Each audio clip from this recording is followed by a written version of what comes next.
Hello Croydon Hills, it is great to have the opportunity to share with you today. Of course, originally I thought I would be speaking to you in person and I would see your lovely faces looking back at me. But regardless of when or where you are watching this, my prayer for you is still the same. That no matter what I say or what message I want to convey, that each of us as we look at the Word of God can listen to what God is saying to our heart. I know as I've been preparing that God has really been speaking to me, and my prayer is that through listening over the next few minutes that He can speak to you as well. For those of you who don't know me, my name is Lloyd and I've been involved with Croydon Hills for about 8 years now. I don't know if you've had this experience as well, but in the last couple of years, so many times I've been asked, what church do you go to? And I've had this awkward reply of I go to Croydon Hills, but I can't actually remember the last time I was in the building. It's a strange world we're living in, isn't it? Where what we knew for so many years as normal of just going to church has not been happening. But I just want to say a huge thank you to all the people who have worked behind the scenes to make this happen. That even when we can't gather together, we can still have church streamed into our living rooms. And I know it's been a lot of hard work, it's been a steep learning curve, and there's been so much creativity. And I know that this has been said before, but seriously, thank you so much, because it would have been easy just to give up, but you didn't, and it has made such a difference. The second thing I want to say of encouragement is this. How many years did we say things like, the church is not just the building, or the church is not the building? Well, over the past couple of years, not just Croydon Hills, but churches all around Australia and probably all around the world have proved that. Even though we haven't been able to gather together, even though all of the difficulties are there, the church is still the church. God is still God. God is still good. And I hope that you find that as an encouragement. My wife and I have 2 kids. And their favourite part of being involved in Croydon Hills is definitely the father-child weekend each year. And in terms of a bit about me in my life, for most of my adult life I've had the privilege of working for an organisation called Christian Youth Camps, or CYC. You may know of them through their campsites, a couple of campsites on Phillip Island. There's also Forest Edge, Adanac, City CYC. You may have been to one of those. For a number of years I also had the privilege of working in a team that put together an event called Forest Edge Music Festival, which Croydon Hills was involved in as well. At the start of this year, I had a major change in my life. I stopped working at CYC. And at the time, I didn't know what I was moving on to next. As it turned out, I moved from one Christian camping organisation to another, and I now work for Baptist Camping at a place called Mill Valley Ranch. Now, Mill Valley Ranch has a very special place in my heart, because when I was 11 years old, I went to Mill Valley Ranch and it changed my life. I would not be standing here before you today if it were not for Mill Valley Ranch. When I was an 11-year-old, if you had have asked me, what do you want to do when you grow up? I would have said, I want to work at Mill Valley Ranch. So maybe this just means that I've finally grown up. I love camps. I love them for so many reasons, but a couple of reasons I love camps is I love seeing young people, potentially for the first time in their life, get a grasp and understanding that there is a God who loves them. Probably even more than that though, I love seeing young people when they take that step into being a volunteer, into being a leader, realizing that this God of the universe actually wants to work through them. There are so many things that I love about camps, and it's hard at the moment not being able to run camps, but hopefully over summer we'll be able to do them again, and I really look forward to that. But I'm not here today to talk about camps. I want to talk about something else I'm passionate about, and that is the Bible. I want to talk about probably my favourite person. I guess Jesus has got to, take Jesus out of it for a second. Probably my favourite person in all of the Bible except for Jesus. And I put out a post on Facebook earlier this week, and I already know that in years to come Facebook will bring it back for me and say, Lloyd, this was your most popular post of 2021. And I asked this question: what are a couple of names that you know that are synonymous with each other? And I gave an example like Romeo and Juliet. Now when you hear the words Romeo and, you know that the next word is Juliet. Another example was Batman and Robin. These are names that just go together. And I wanted Are there any more out there? And obviously there were a lot, and some of you even replied and commented on this post as well. Now, this would be great if this was an interactive and we're actually doing this in person, but I'm just going to read some of them out to you so you get the idea. Romeo and Juliet. Barbie and Ken. I hadn't even thought of that one. Bert and Ernie from Sesame Street. Bonnie and Clyde. Abbott and Costello. Bill and Ted. Cagney and Lacey. Laurel and Hardy. Lilo and Stitch. B1 and B2. And a couple of more recent ones. William and Kate. And Harry and Meghan. Now, I want to talk today about two other names that for me always have gone together. And in fact, I remember a family that were doing their family devotions and they were working through the book of Acts. But they didn't say, hey kids, we're working through the book of Acts. Because let's face it, that's probably not that interesting. What they said was, hey, we're going to read another story from the adventures of Paul and Barnabas. Paul and Barnabas. The person I want to talk to you about today, one of my favourite people in the Bible, is Barnabas. We're first introduced to Barnabas in Acts chapter 3, and we're reminded there that his name isn't actually Barnabas. His name is Joseph, but the disciples called him Barnabas, and Luke explains that. They said they called him Barnabas because they called him the son of encouragement. Now that is a pretty cool nickname. That is a pretty cool way to be known, the son of encouragement. We hear about him in Acts chapter 3, but we don't really start hearing more until we get to about Acts chapter 9. And I just want to set the scene for you in terms of what's happening in Acts chapter 9. We've just read about a man named Saul. Now you remember Saul? He was the one who stood over the cloaks as they stoned Stephen for blasphemy. Saul was a man with one mission in mind. Saul wanted to destroy the Christian church. He didn't like this movement of people who were following this guy called Jesus. It was blasphemous, it was wrong, and he wanted it to stop. And he had the power and the authority to do it.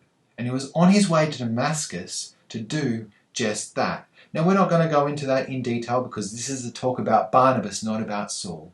But in short, he had an encounter with Jesus on the road. He got to Damascus and metaphorically and literally the scales fell away from his eyes and he could see clearly, and he started preaching about Jesus. Now after some time in Damascus, Paul went to return to Jerusalem. And we read in Acts chapter 9 verse 26, when he came to Jerusalem, he tried to join the disciples, but they were all afraid of him, not believing that he really was a disciple. Now I think the next two words are probably two of the most important words in all of the New Testament. Now I know that is a big claim, but I believe these two words are two of the most important words in the New Testament. But Barnabas. But Barnabas. But Barnabas took him and brought him to the apostles. He told them how Saul on his journey had seen the Lord and that the Lord had spoken to him, and how in Damascus he had preached fearlessly in the name of Jesus. So Saul stayed with them and moved about freely in Jerusalem, speaking boldly in the name of the Lord. The first thing I want to say about Barnabas is Barnabas was an advocate. Barnabas advocated for Paul. Barnabas vouched for Paul. Barnabas put his own reputation on the line to speak for Paul. Barnabas was an advocate. My son and I are currently watching through old episodes of Star Trek. Now I know that's not everyone's cup of tea, Earl Grey hot, but is no questioning that Star Trek is one of, if not the most successful science fiction franchises in the world. And we've watched through the original series and Next Generation and Deep Space Nine and Voyager, and we're just loving having this shared experience together of watching through Star Trek. Some of you who are a bit older may know of another show called I Love Lucy, and the lead actress in that, Lucille Ball, who by this stage, when Star Trek was sort of in its infancy, had quite a bit of pull in Hollywood. Now, the creator of Star Trek, Gene Roddenberry, had gone to the studios and been knocked back not once, but twice for this show that he wanted to create. It's not going to work, they said. It's going to be too expensive. People won't get it. They won't understand. People won't be interested. It's not where it's at. This show has no future. Lucille Ball went to the studios and said, "We're making this show. I'll fund it." Gene Roddenberry had an advocate in Lucille Ball. And because of that, one of the most successful science fiction franchises in the world exists today. Paul had an advocate, and his name was Barnabas. Barnabas was an advocate. The second thing I want to say about Barnabas is Barnabas was respected. How respected was he? Well, let's paint this picture again. Remember what we said. This is Saul. This is the man who wants to destroy the Christian church. This is a man who has seen people thrown in jail. This is a man who has gone out and has boldly and fearlessly proclaimed that Christianity is going to stop, and he's going to make it stop if it's the last thing he does. The disciples, we read, are fearful of him. They are scared, and rightly so. What if this is just a huge ploy? What if, rather than going out to the villages, rather than going off to Damascus, rather than going out to these places and gathering the Christians there and throwing them in jail and doing whatever is in there, what if he's decided he's just going to go to the leadership of this movement? What if this is a way to get on the inside and destroy the movement at its very leadership? They were rightfully scared. There was a lot of reasons that they shouldn't have trusted Paul. But Barnabas was so respected by the disciples that when they wouldn't take Paul at his word, they would take him at the word of Barnabas. I don't know about you. I'd love to be respected like that. To have people respect you that much that your word was worth that much. I also want to say to you though, you are respected. Each of us has a sphere of influence where people respect us, where we would say something and people would follow because they know us. We heard, I think, Andrew speak last week or a couple of weeks ago about the fact that trust in institutions is at an all-time low. People don't trust the church. People don't trust politicians. People don't trust the media or internet, or people have been conditioned not to trust or respect anything. But I'll tell you what people do respect. Authenticity. People in your circles respect you, and people in your circles need someone who will be an advocate for them. People need us to be like Barnabas. My grandmother was a school teacher, and one day at school, the police showed up. There had been a burglary a few days earlier and a fire, and it was suspected arson, and a rumour got around that it was some of the kids from school that had done this. And there was one boy in particular, let's call him Jack, that they were interested in. And they wanted to see whether he'd been in school that day. My grandmother said, "Oh, when was this?" And they said it was last Tuesday, 10 a.m. My grandmother went to Jack and she said, "You know the rumours that are going around, you know what they're saying. The police just want to know whether you were here last week, whether you were involved in that." He said, "No, miss, I was here. I was here that day. I was here all day in class." My grandmother went back and she talked to the police, and the police left and went back in class and started the class again. And Jack said to her, just like, "What happened?" And my grandmother said, I told them that you were here." And Jack said, "Well, how did you know? I didn't see you check the roll." And she said, "Oh, I'll check the roll later, but I don't need to. I'll tell you what I told them." Jack doesn't do too well in tests. Jack mucks up in class a lot. Jack misses school sometimes. Jack gets into fights. But Jack, not once have you ever lied to me. Your word is good enough to me, and my word is good enough for them.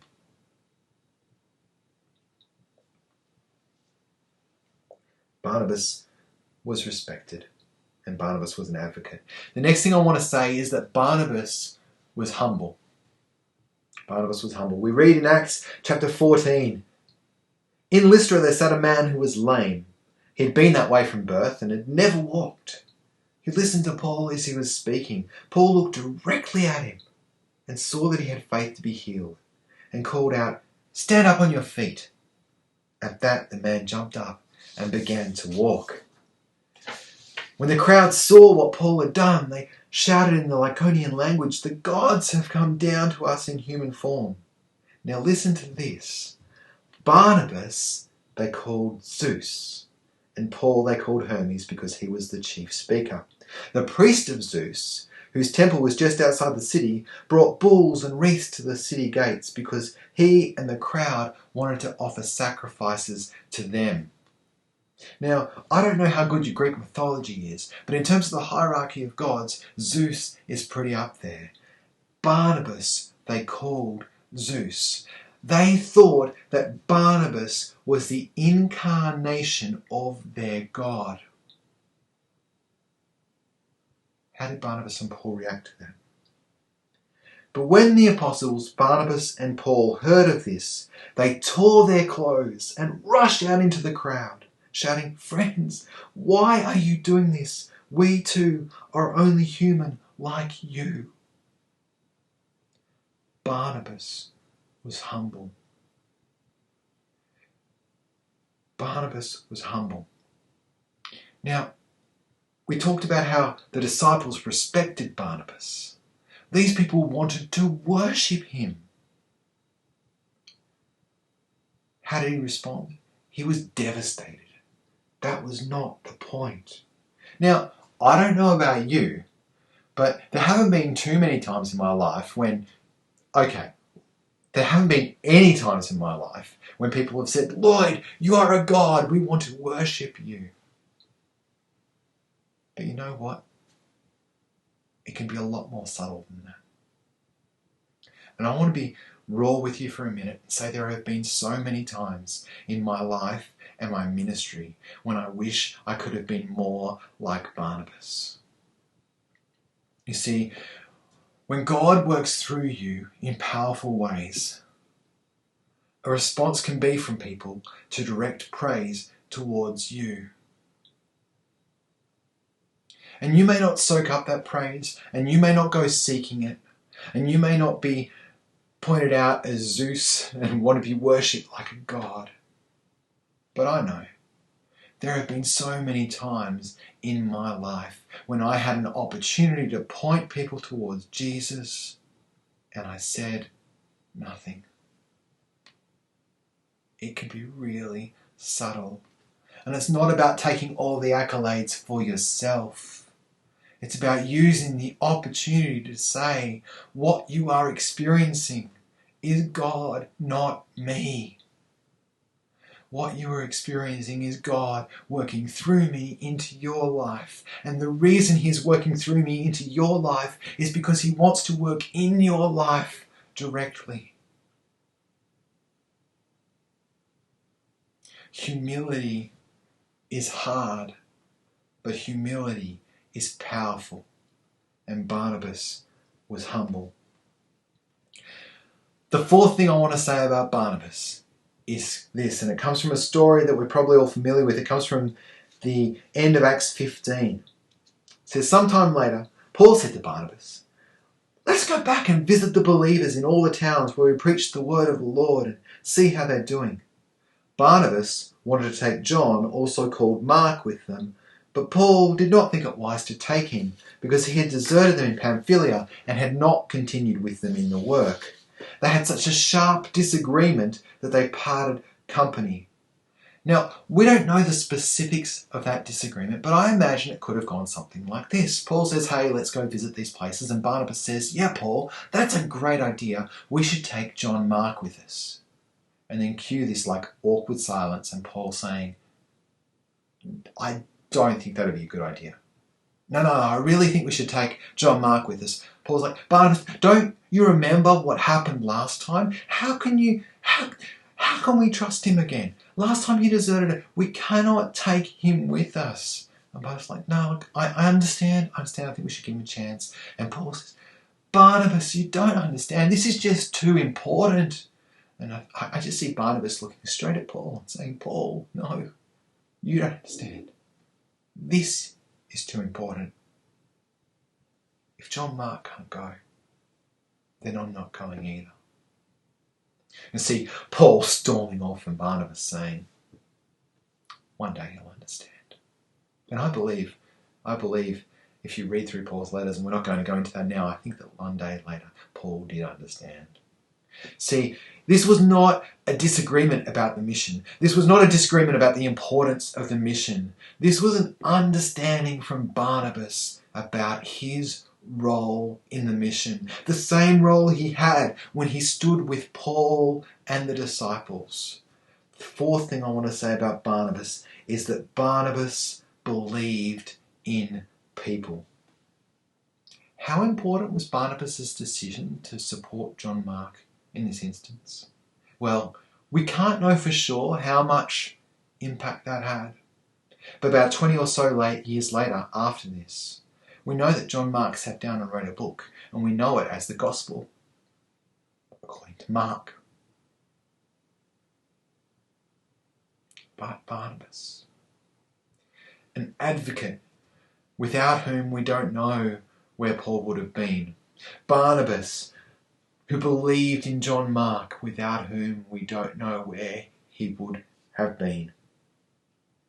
But there is one more thing about Barnabas that I want to say today, and I believe it is the most important thing. Barnabas was an advocate. Barnabas was respected. Barnabas was humble. Barnabas believed in people.